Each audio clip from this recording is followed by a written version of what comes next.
Hey, it's Shannon and welcome to my no-buy year.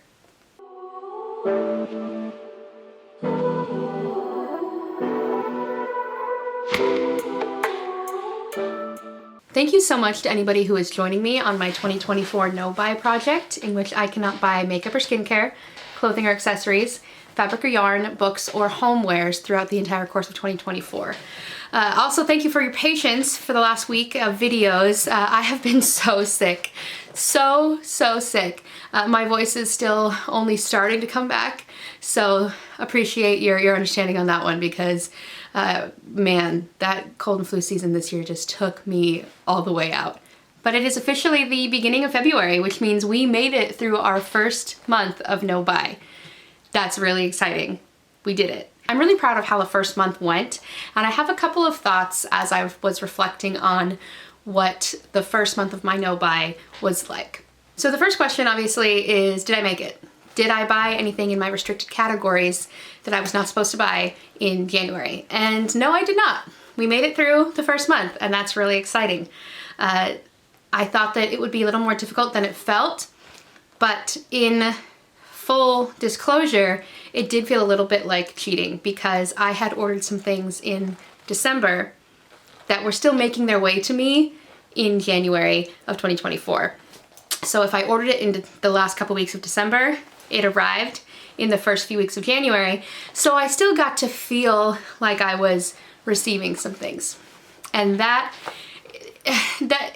think that helped ease the burden and ease the transition of a no-buy, because I wasn't technically buying things, but I was still receiving things in the mail.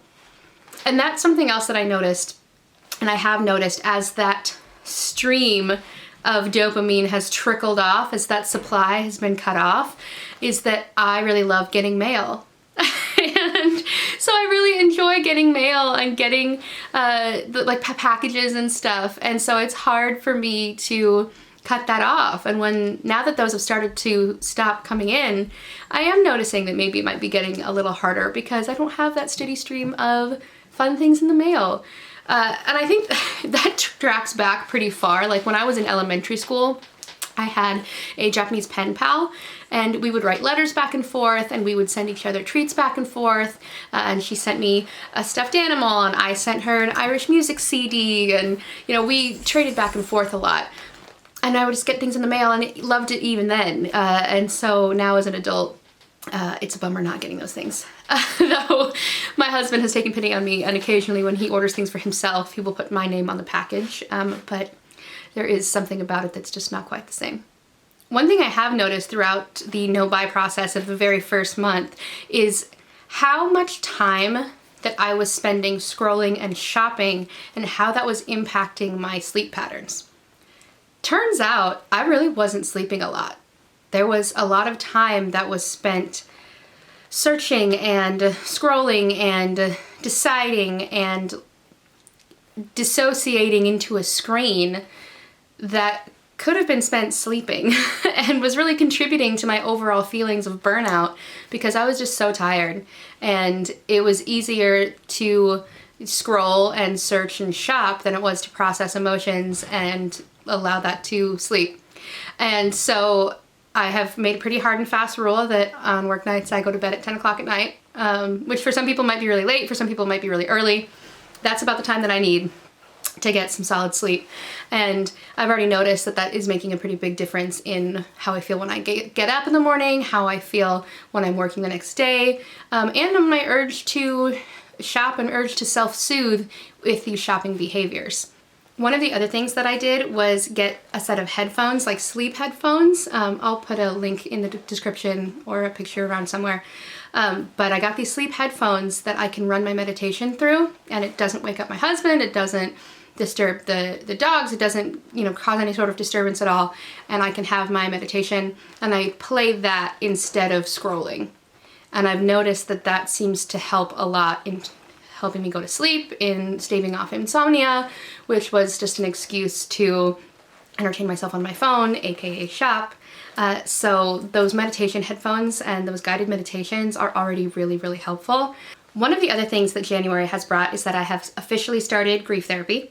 Not for the no buy or for compulsive shopping behaviors or for anything like that, just purely for grief therapy, because I think that treating the root cause of what I believe some of these behaviors trace back to can only be a good thing. And I tend to be a big believer in that, you know, even if you find that therapy's not for you, trying it never hurts anybody. I've been through the process a time or two before for short periods, and so I'm looking forward to trying it out and seeing how that impacts my no-buy, how that impacts how I'm feeling, and my general levels of stress, and how I'm able to manage those things. So one thing I am already noticing with even a short time of no-buy is that it does seem to have triggered a pump the brakes, pause sort of reaction when I feel the urge to shop. And that's exciting. Obviously, per my no-buy rules, I am allowed to buy things if we have rare travel opportunities. And this month, me and a girlfriend did go to Los Angeles to get tattoos. And so we had some serious tattoo time in LA over a very short weekend. But while we were there, we also happened upon the Oddities and Curiosities Expo Los Angeles, which is something that we will probably not be able to return to. And I mean, I could have done some serious damage to myself, and I thought about it. I thought about buying the $200 Harpy painting. I wanted to, but I will say the urge was not as strong as I thought that it would be. And really, while we were there, you know, I got a couple of items for my husband. I got some art prints for my husband and for a friend. I got a little ghost art print for myself and a teapot. That I should have replaced last year, but my teapot broke last year and I never replaced it. And my therapist actually did say that that would be a good one to replace. But I didn't have a teapot, and so I bought a little witchy teapot at the Oddities Expo. But a couple of things were well within my no-buy parameters and really could have been much, much, much worse in terms of funds, in terms of amount, in terms of what I would have had to pack back from LA. Yeah, so it could have been pretty drastic, and it really wasn't. I bought a couple of things within my no-buy rules, and I was very comfortable with that. So that was nice to not feel that panic or that pressure or that urge to buy the whole place and somehow pack it home. It does give me hope because this month has been a little easier than I thought it would be, but at the same time I can definitely feel that it might be getting harder throughout the year.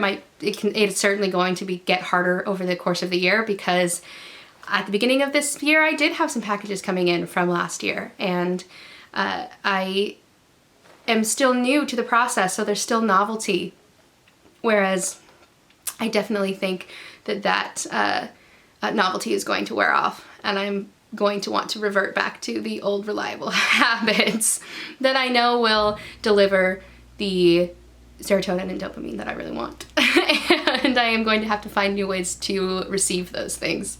One unexpected challenge is that I did not realize how many text, email, coupon services I had been subscribed to until I couldn't utilize them. The texts in particular, because I don't really mind email. I have a separate email inbox for shopping specifically that all of those promotional emails go to, so it's easy to ignore it and not think about it.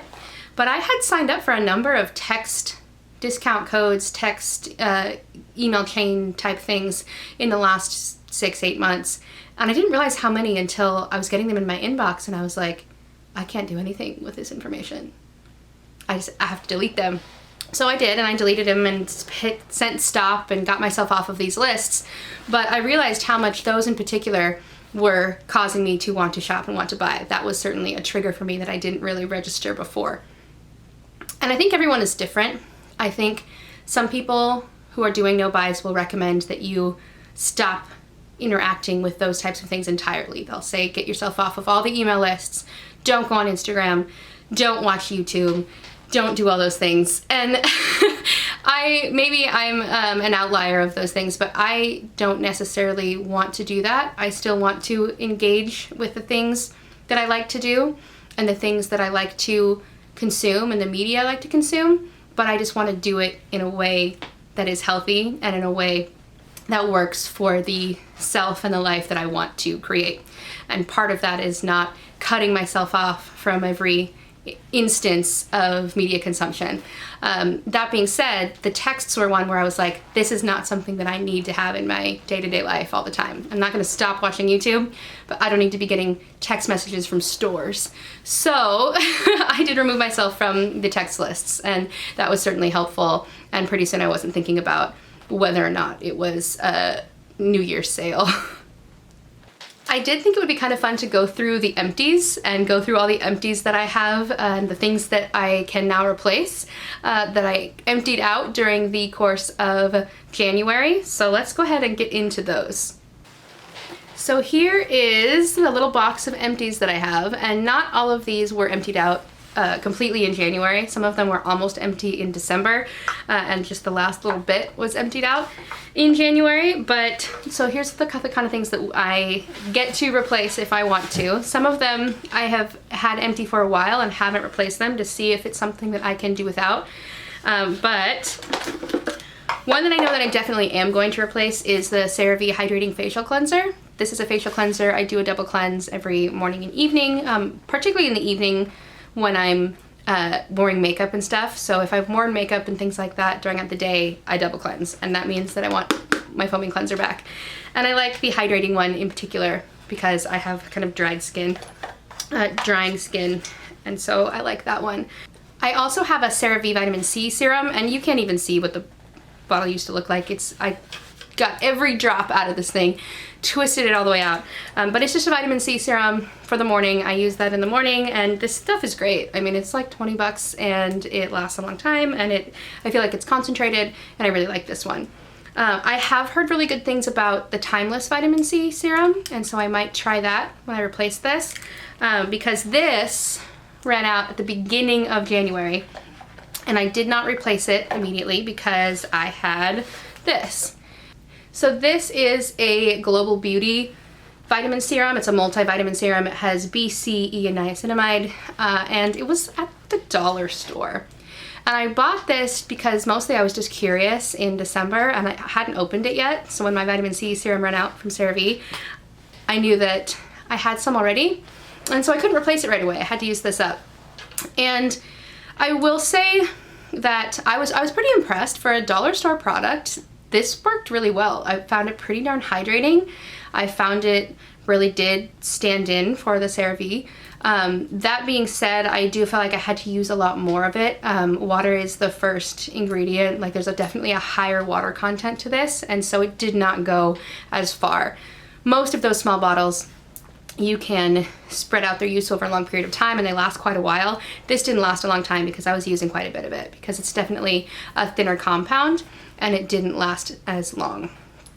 But that being said, if you're on a shoestring budget, if you're on a budget and you are just looking for something that you can put on in the morning that will be hydrating and be a nice vitamin C type substitute, Global Beauty worked really well. And I have really sensitive skin, and it didn't irritate it at all. I thought for sure that if I was gonna have a reaction to something, it would be this, but I had no reaction to it, and it worked pretty darn well. So I liked that. I also ran out of my lavender lotion. I use this as a facial lotion. It's from the Wand and Broom. I actually won this in a gift basket at a Yule Ball. So I have been using this lavender as a facial lotion, and I'm officially out. So this is one that I probably will replace. My husband has some like generic brand lotion, but I don't want to use his things. And I think what I'm gonna do is get a peptide cream, because I feel like that will be the level of hydration that I really need. Like I said, I have dry skin now. I have never had that before. This is the first time in my life. Getting into your 30s, and all of a sudden you need the hydrating lotions and stuff. But I think that getting a peptide cream is gonna be the way to go for that one. So I haven't decided which brand I'm going to get for that, or what replacement I'm going to get for that. Let me know if you have a preferred one that you use.